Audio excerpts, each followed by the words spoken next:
Assalamualaikum warahmatullahi wabarakatuh. Sebelumnya kami dari kelompok 2 dengan materi kedudukan pendidikan komparatif. Pendidikan komparatif muncul dari kegiatan membandingkan sistem pendidikan dari berbagai negara dan berkembang menjadi kajian ilmiah pada abad ke-19 untuk memahami dan memperbaiki sistem pendidikan. Selanjutnya, pengertian pendidikan komparatif. Pendidikan komparatif adalah studi yang membandingkan berbagai sistem atau praktik pendidikan di berbagai negara untuk memahami perkembangan dan perbedaan sistem pendidikan. Selanjutnya yaitu tujuan pendidikan komparatif. Tujuan pendidikan komparatif ini sendiri yaitu untuk memahami perbedaan pendidikan yang ada di berbagai negara, seperti untuk membandingkan dan untuk mengetahui persamaan di berbagai negara itu sendiri, yaitu untuk mempelajari kelebihan dan kekurangan di sistem pendidikan untuk kedepannya.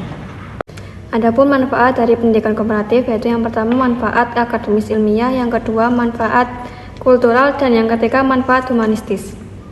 Selanjutnya yaitu adalah kedudukan pendidikan komparatif dalam ilmu pendidikan. Pendidikan komparatif memiliki kedudukan yang sangat penting dalam ilmu pendidikan karena menjadi salah satu bidang kajian yang memberikan pemahaman luas mengenai berbagai sistem pendidikan yang berkembang di dunia. Materi selanjutnya yaitu ruang lingkup pendidikan komparatif. Ruang lingkup pendidikan komparatif yaitu membahas berbagai aspek dalam pendidikan yang dibandingkan antar negara atau wilayah. Tujuannya untuk mengetahui perbedaan dan menemukan sistem pendidikan yang lebih baik.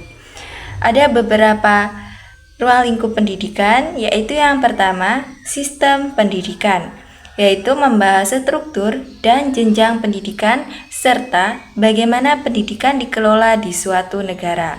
Yang kedua, kurikulum pendidikan, yaitu rencana pembelajaran yang meliputi tujuan, materi, metode, dan penilaian dalam proses belajar. Yang ketiga, kebijakan pendidikan, yaitu keputusan atau program pemerintah dalam bidang pendidikan seperti wajib belajar, pembiayaan, dan pemerataan pendidikan.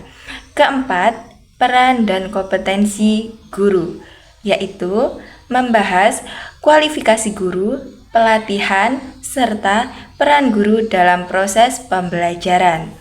Kelima, manajemen dan administrasi pendidikan, yaitu pengelolaan sekolah, serta hubungan antar sekolah, pemerintah, dan masyarakat.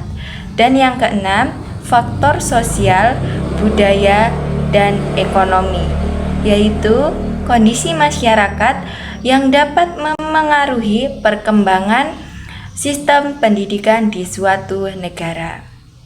Selanjutnya ada contoh kedudukan pendidikan komparatif. Kira-kira ada apa aja sih contoh kedudukan pendidikan komparatif itu? Jadi kelompok kami memilih perbandingan antara Indonesia dengan Uruguay. Contoh yang pertama ada keterlibatan siswa. Jadi keterlibatan siswa di negara Indonesia itu masih sangat terbatas, apalagi pada wilayah-wilayah yang memiliki keterbatasan pada teknologi.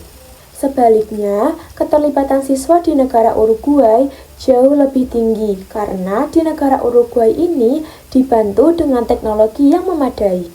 Contoh yang kedua ada pendekatan pengajaran. Kurikulum merdeka yang ada di Indonesia yang seharusnya bertujuan untuk pendekatan pembelajaran, namun kenyataannya masih terdapat banyak kendala seperti adaptasi teknologi dan infrastruktur. Sebaliknya, di negara Uruguay, pendekatan pengajaran jauh lebih sistematis dengan adanya integrasi teknologi yang lebih mendalam melalui plan Saibal. Cukup sekian dari kami. Wassalamualaikum warahmatullahi wabarakatuh.